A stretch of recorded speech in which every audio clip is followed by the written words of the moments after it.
আমি পদাতিক দেখতে গিয়েছিলাম রাধা স্টুডিওতে। তা আসুন পাবলিক ওপিনিয়নটা একবার দেখে নিই, এই ছবি দেখে দর্শক কি বলছেন। খুবই সুন্দর। কার অভিনয় ভালো লাগলো সবচেয়ে? চঞ্চল দাই অবভিয়াসলি। আচ্ছা, আর এমনি ট্রিটমেন্টটা কেমন লেগেছে আপনার সৃজিত মুখার্জির? পুরোটাই তো সেই সময়ের গল্পটা বোঝাচ্ছে, সেই জায়গা থেকে খুবই ভালো লাগলো। আমরা বিভিন্নভাবে এই পার্সপেক্টিভগুলো আমাদের মধ্যে পড়েছি, বিভিন্নভাবে জেনেছি। তো সৃজিত মুখার্জির পার্সপেক্টিভ থেকে কীরকমভাবে দেখতে লাগলো, দেখে উপভোগ করলাম, খুব ভালোই লাগলো। আর আপনার নাম? আমার নাম সৃজন। এক্সকিউজ মি, কেমন লাগলো ছবিটা দেখতে?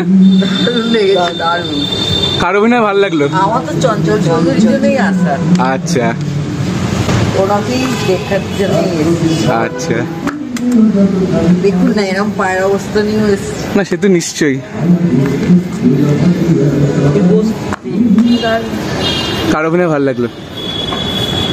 এরকম ভাবে তো কিছু বলা যাবে না, কিন্তু প্রত্যেকটা ইন্ডিভিজুয়ালি প্রত্যেকে মানে সুন্দর অ্যাক্টিং করেছে। আপনার কেমন লাগলো সিনেমাটা? ভালো লেগেছে। ভালো লেগেছে? কার অভিনয় ভালো লাগলো? সবার অভিনয় মোটামুটি ভালোই লেগেছে। আচ্ছা, কেমন লাগলো আপনাদের? অসাধারণ। অভিনয় কার ভালো লাগলো? অভিনয় মানে অভিনয় তো চঞ্চল চৌধুরী তো অসাধারণ, এবং মেন যেটা মানে অসাধারণ যেটা লেগেছে সেটা হচ্ছে প্রত্যেককে মানে তিনজন যে ম্যাভরিক, সেই তিনজন ম্যাভরিককে তুলে ধরা হয়েছে। সত্য, ঋত্বিক এবং মৃণাল, এই যে তিনজন যে ম্যাভরিক, সেই তিনজনের গল্পটাই আমরা মানে যদিও ঋত্বিক ঘটকের দেখেছি মেঘে ঢাকা তারাতে বা মানে সব কিছুই ইয়ে, কিন্তু মানে প্রত্যেকের যে ইন্ডিভিজুয়াল লাইফটাকে এভাবে ধরে রাখা হয়েছে।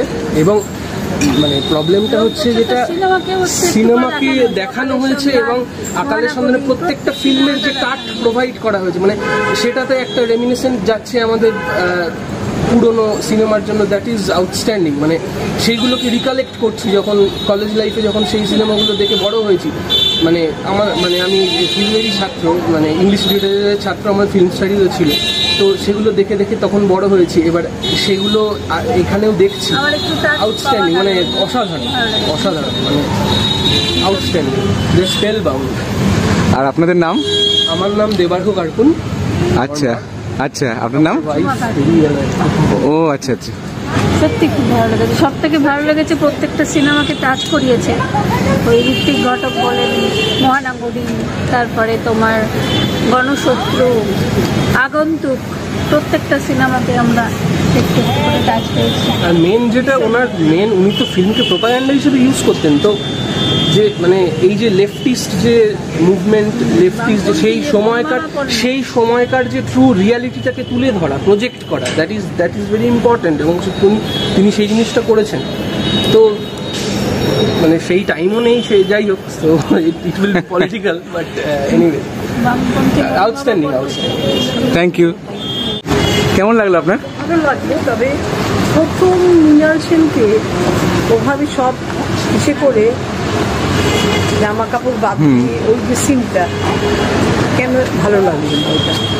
ও আচ্ছা, মৃণাল সেন তো সেরকম মানুষ, সেই জায়গায় দাঁড়িয়ে ওনার ছবিটা আমার ভালো লাগে।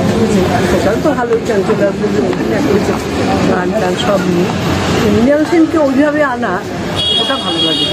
তাহলে আজকের ব্লগটা কেমন লাগলো? ভালো লেগে থাকলে অবশ্যই লাইক করুন, শেয়ার করুন, সাবস্ক্রাইব করুন আমার চ্যানেল এবং আমার ফেসবুক পেজ জুডোস ধামাকা, সেটাকেও লাইক করুন, ফলো করুন। পরের পর্বে ফিরছি নতুন কোনো চমক নিয়ে, নতুন কোনো ধামাকা নিয়ে। হ্যাস্টালা ভিস্টা জুডোস ধামাকা, লেটস ডু দ্য ধামাকা।